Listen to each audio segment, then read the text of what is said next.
tey ñan ñoo nekk j'ai parlé tout à l'heure d'une nouvelle cartographie de la diplomatie sénégalaise avec de nouvelles juridictions c'est important xam nga li tax boo duggee dans les consulats et autres là on satisfait une clientèle politique da ngay gis koo xam ni comme Boubacar Seye la nekkoon di jaay ci dëkk bi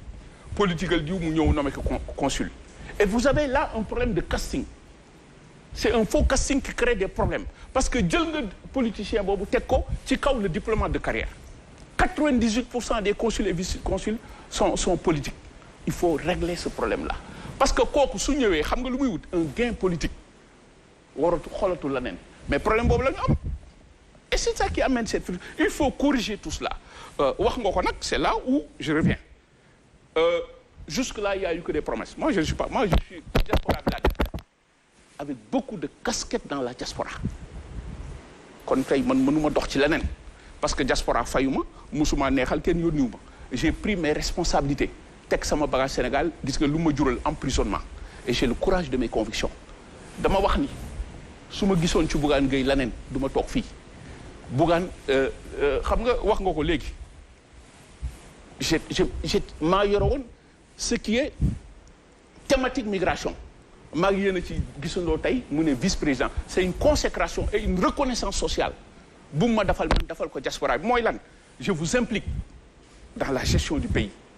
ñëw leen ñu toog diagnostiquer ensemble on le fera loolu mooy gëm sa bopp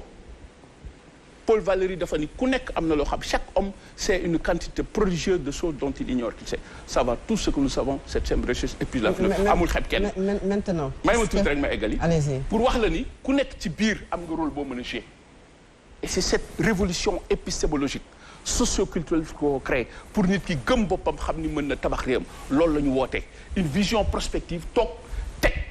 amul diggee loolu moo tax tey man suñ ma dugalee ci lii nee naa la c'est une innovation parti politique jël kenn ci diaspora bi ni ko vous êtes le vice-président wax ma fan la fi am lu bees la kon c'est la diaspora la ñu woo tey pour ànd liggéey Sénégal ça aussi il faut le reconnaître ça a été un mérite de Bougane man loolu lu ma bett la donc tey waa demal ay ca waaw allez-y reconnaissance bi xam naa ne vous tenir nga ci bu baax a baax comme ni nga ko waxee c'est la première fois moom moo tax xëy na la politique migratoire ñu gis ko peut-être ci benn mouvement politique mais li nga fi wax yépp da nga déceler ay problèmes lan ngeen proposer concrètement par rapport au recensement par rapport également ak li nga xamante ne moom moo jëm ci immigration clandestine le Sénégal bi prévoir indi ay doomam indiwaat leen Sénégal yéen bu boobaa lan ngeen def parce que quand même c'est ce que je suis en train de décliner mais tey soo ma dugalee ci lii nga ñëw dugal ma ci appareil yaa xam loolu ñu ko tuddee nag mu nekk un mouvement mu xam qu'à cela ne tienne moi je fais de la politique sociale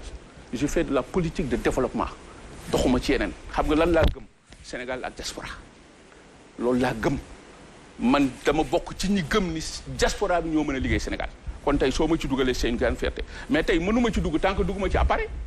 parce que sinon lii rek laa ci def des propositions ça fait combien de temps on propose dans ce pays-là est-ce qu'on a une fois tenu compte de nos propositions je crois que suñu déglu woon même dans la problématique de l'immigration clandestine tey duñu mujj fii parce que on a toujours alerté seen plateau bi on a toujours parlé de ça donc liñ ci mën mooy lii fexe ba changement am ñu mën ko appliquer pour répondre à Momar parce que lii rek la ñu xalaat ñun kat lii suñ ko defee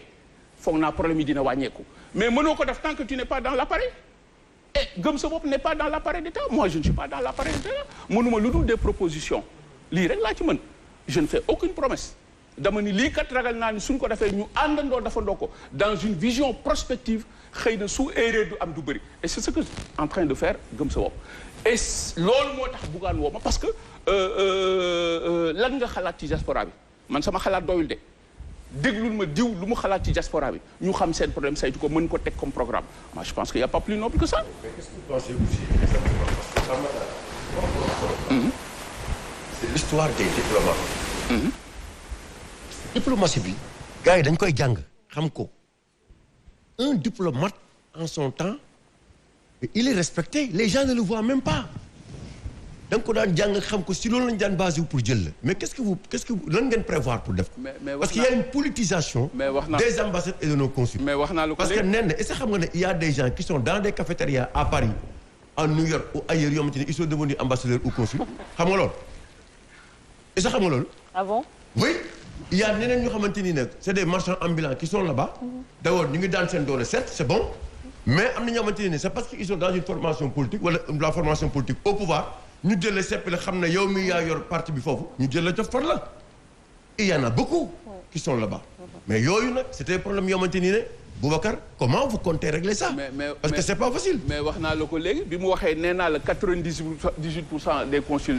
sont nekkuñu des diplomates de carrière. c'est un mauvais casting qu'il faut complètement éradiquer. à la tête des consulats et des diplomaties il faut mettre des diplomates de carrière. maintenant on peut avoir des profils pluridisciplinaires pour répondre à l'attente des Sénégalais de l'extérieur. tey jii ci ndënd meeg jaay mi ak yu nekk mën nga am ñeneen mais ci kaw à la tête il faut mettre des diplomates de carrière ça c'est notre vision au niveau de li ñuy def loolu su amee le problème est réglé donc dootuñu gisati fii koo xam ni da doon jaay nga jël un Boubacar Seye bu doon jaay teg ko à la